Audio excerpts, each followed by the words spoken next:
जय हिंद दोस्तों हम सब जानते हैं कि कोरोना संकट के बाद बहुत सारे संकट एक साथ आए हैं। वे चाहे आर्थिक संकट दुनिया भर में आए हों, चाहे एक कोल्ड वॉर शुरू हो गई हो, हमारी सीमाओं पर भी बहुत कुछ हो रहा है, पूरी दुनिया में एक तरह से राजनीतिक खलबली भी है और इकोनॉमिक खलबली भी है। और जब ऐसी स्थिति आती है तो बहुत सारे व्यापक परिवर्तन होते हैं। तो एक सबसे बड़ी बात है कि जो संरक्षणवाद है, जिसको हम प्रोटेक्शनिज्म कहते हैं, वह पूरी दुनिया में फैल रहा है। हम देख रहे हैं, चाहे वो जापान हो या फिर फ्रांस हो, संरक्षणवादी बन रहे हैं। यदि हम यूनाइटेड स्टेट्स की बात करें तो यूएस में जो दोनों पार्टी हैं, चाहे डेमोक्रेट्स हो या रिपब्लिकन्स हो, दोनों बाय अमेरिकन की बात कर रहे हैं। और हम भी अलग नहीं है, हम भी बात कर रहे हैं आत्मनिर्भर भारत की, और होना भी चाहिए। और ये जो पेंडेमिक आया ना, इसने बहुत सारी चीजें एक्सपोज कर दी कि ग्लोबलाइजेशन में शायद हम एक लिमिट, एक चरम तक पहुंच गए थे, जितना नहीं पहुंचना चाहिए था वहां तक भी ग्लोबलाइजेशन हुआ।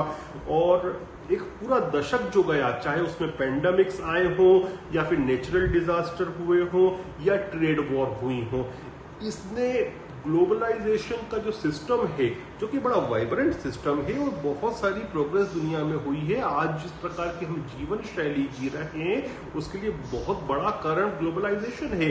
लेकिन उसके अंदर जो लूप होल्स है सिस्टम के, उन सब को बहुत अच्छी तरह से उन्होंने एक्सपोज कर दिया है। और दुनिया अब सोच रही है उसके विषय में भी कि क्या हम बहुत आगे पहुंच गए थे और वापस से क्या हमको ग्लोबलाइजेशन के साथ में संरक्षणवाद की नीति पर भी काम करना है, और काम करना शुरू कर दिया है। अब ये जो विशेषकर कोरोना वायरस आया, उसने जो सप्लाई चेन्स थी, उन सप्लाई चेन्स को जिस तरह से डिसरप्ट किया है, उसकी वजह से विशेषकर जो फॉर्च्यून 500 कंपनीज हैं दुनिया भर की, वे एक दिशा में जो सोच रही हैं कि जो मार्केट जहां कंजम्पशन होता हो, उसी के पास प्रोडक्शन यूनिट्स हो और उसी के पास सप्लाई लाइंस हो, ताकि सप्लाई लाइंस टूटे नहीं। इसमें कोरोना वायरस की वजह से पहले देखा गया कि चाइना में जो एक प्रोडक्शन हब बन चुका था, सप्लाई लाइंस वहां से बंद हुई। उसके बाद जो दूसरी कंट्रीज थी, इवन मैं यूनाइटेड स्टेट्स प्रॉपर की बात करूं तो जब यूएस थोड़ा थोड़ा खुलने लगा, तब मेक्सिको में कोरोना फैल रहा था। उसकी वजह से ये होना शुरू हुआ कि जब सप्लाई लाइंस की जरूरत थी, तब मेक्सिको की सप्लाई लाइंस बंद थी। तो इसकी वजह से प्रोटेक्शनिज्म तो आ रहा है और वो पॉलिटिकल स्वरूप भी लेना शुरू कर दिया। और आप देखेंगे धीरे धीरे दुनिया के अलग अलग देशों में प्रोटेक्शनिज्म आ जाएगा। यहां तक कि जापान तो इंसेंटिव दे रहा है उन कंपनीज को जो जापान के अंदर ही प्रोडक्शन करे, बाहर से अपने यूनिट्स लाकर, या जापान के आसपास, विशेषकर वो चीन के ऊपर टारगेट कर रहा है। लेकिन फिर भी हर किसी का जो लक्ष्य है कि वहीं पर हो अपने देश में। डोनाल्ड ट्रंप ने तो यहां तक ये बात कर दी कि जो कंपनीज चाइना से निकलेंगी और कहीं और जाती हैं अमेरिका के अलावा, तो उनके ऊपर अलग टैक्सेस लगाने का, मतलब वो चाहते हैं कि जो चाइना से भी निकले वो यूनाइटेड स्टेट्स में ही आए। तो इस लेवल तक जब संरक्षणवाद जाता है तो उसकी वजह से बहुत सारी समस्याएं तो आएंगी।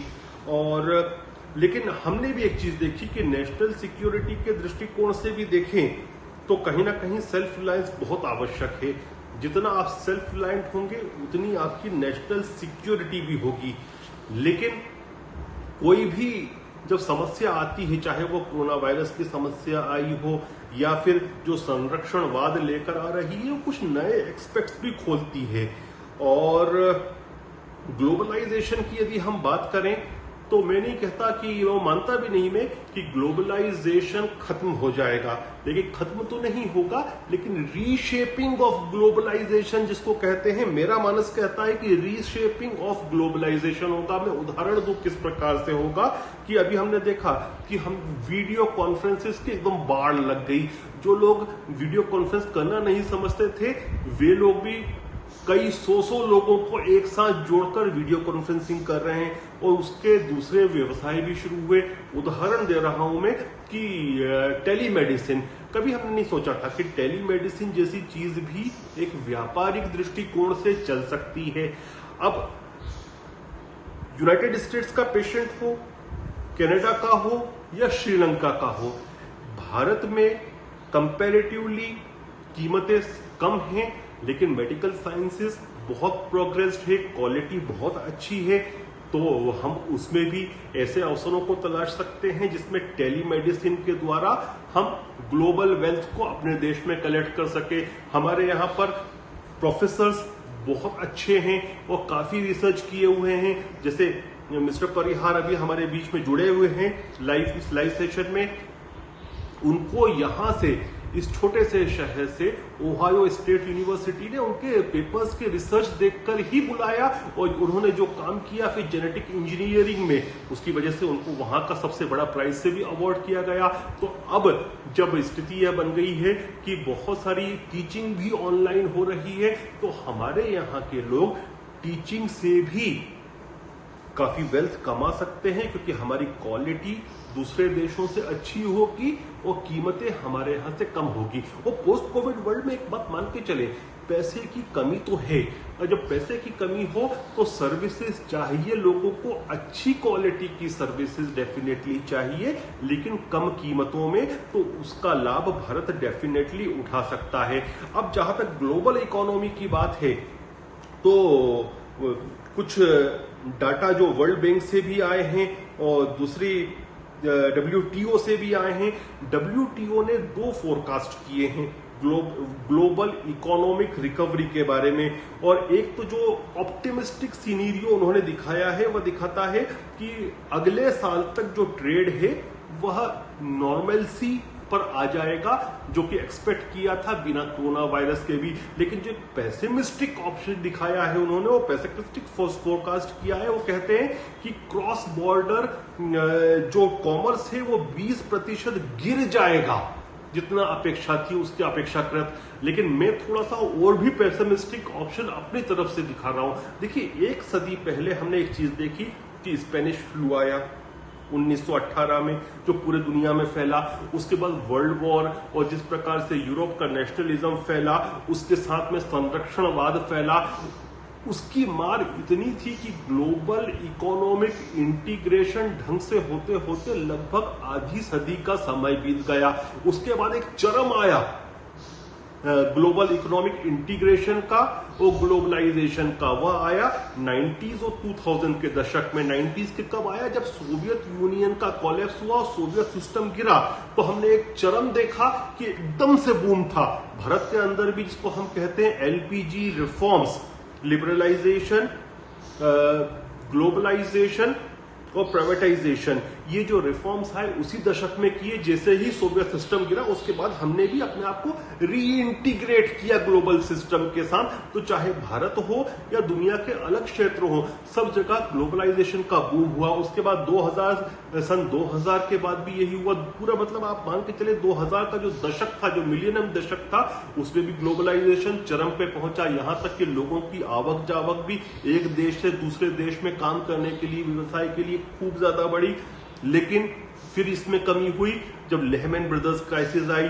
उसके बाद हमने देखा कि डोनाल्ड ट्रंप साहब ने जिस तरह से संरक्षणवादी नीतियां करी, उसमें भी उसके बाद भी कमी आना शुरू हुई। फिर ब्रेक्सिट हुआ तो उसने यूरोपियन इकोनॉमी को एक तरह से बहुत बड़ा झटका दिया। फिर ग्लोबल इकोनॉमिक इंटीग्रेशन में कमी देखी गई।